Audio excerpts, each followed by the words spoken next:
Good morning. I think there's something interesting going on in the social media world, which I think actually tells us a lot about a crucial problem about Chinese equities and may have positive effects if things turn out well. So what's happening? Of course, you've heard about the TikTok ban.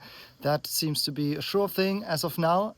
Trump might actually intervene and might keep TikTok online. We're about to find out, but as of now, it seems like TikTok will be not working any longer in the United States starting, I think, this Sunday. And what happened now, and I noticed that on my own TikTok feed, despite not being located in the US, but content creators started making jokes about this whole situation and starting to speak in Chinese or, hey, here's CCP, here's all my data.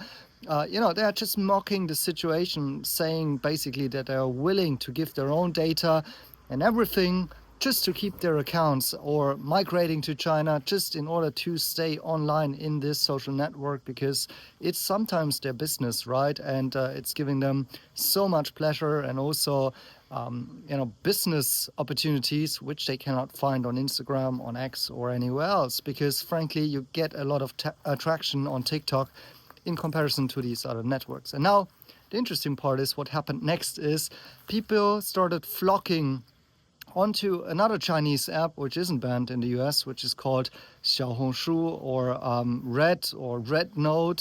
So it's actually Little Red Book if you translate it literally. Little hint here at the Mao Bible. But anyways, it's kind of an intersection between Instagram and Pinterest. In the beginning, mostly young women have been using it in China in order to exchange like design, cafe hotspots, lifestyle, recommendations and things like that. Okay, but now it's evolving more and more. It's also adding video and such. It's also adding commerce. Always in China, those apps are way more advanced than what we can find in the app in the West. X tries to become the multi WeChat super app that we have in the West, but so far I don't see that happening. But anyways, Xiaohongshu is a powerful app as well, and now people are starting to flock in on there. And it's kind of overrunning the whole Xiaohongshu app, which is, of course, just in Chinese and for Chinese users mostly.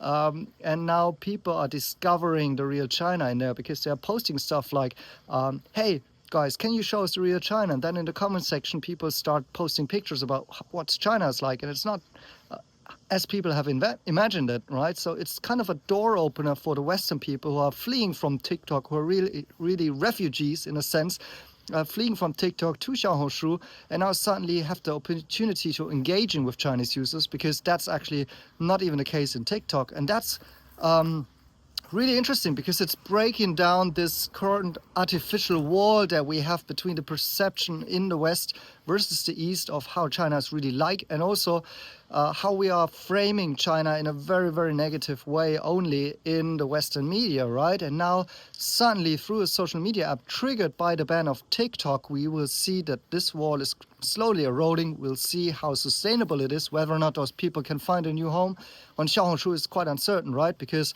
let's put it like this: it's not a Western app. It's not sure people can get attraction or build their businesses or social accounts on Xiaohongshu like they could on TikTok, which ultimately was an American app in the sense that it's American servers, all in English, and so on and so on. We'll see whether or not this experiment with Xiaohongshu will actually be a success, but it's already a success because now the Chinese get all of the Western people flocking in and challenging them with new questions, new accounts, new opinions. And on the other way, Western people are realizing how China really is. And now translating this into the investment community and world, we've got a similar thing going on. We've got China being painted black as a collapsing, dark place that's banning all technology, that is, not really doing well currently.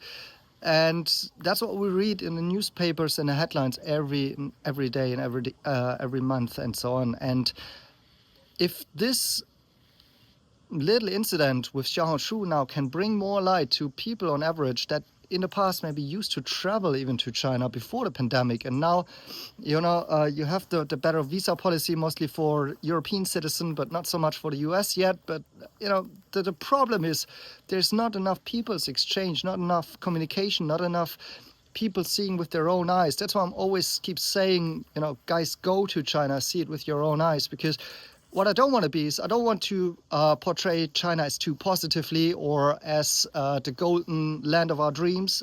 There are many, many differences. However, I do feel that there is a big information arbitrage, and that Chinese stocks have been, from a sentiment perspective, depressed to a level never seen before, and to a big extent because there's no trust, there is no real insight, there's no transparency. Parts of it also to the fault of China. Okay, don't get me wrong here. I'm not saying this all the manipulation by the West, but with the COVID policy, China really did themselves no favor, in my opinion. Now trying to open up again, of course, but it's going to be a long, long way. And I always say to my patrons, for example, but also here on the channel sometimes, that I think we need the end of the Ukraine war for things to normalize again in these China relations with the rest of the world.